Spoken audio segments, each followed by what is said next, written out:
वरती जो बसलेला आहे तो बरोबर न्याय करतो.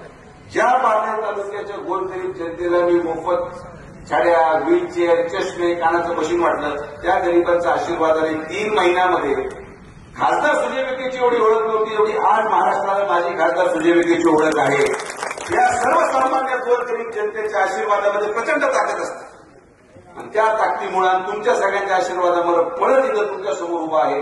परत कामाला आपण सुरुवात केली आणि एवढ्या मोठ्या जनसमुदायासमोर आज मला आपलं मनोगत व्यक्त करता आलं आणि म्हणून मला नेहमी फडणवीस साहेबांचा आमचं एक शेर आठवतो आणि मी पारनेरसाठी आवर्जून आता या भूमीमध्ये आलो तर ते बोलल्याशिवाय जाणं चुकीचं राहील की मेरा पानी उतरता देख, मेरे किनारे पे घर मत बना लेना, मेरा पानी उतरता देख, मेरे किनारे पे घर मत बना लेना, मैं समुद्र हूं लौट के वापस आऊंगा. तर आपण सर्वजण या ठिकाणी आलात. परत एकदा या पतसंस्थेला पुढे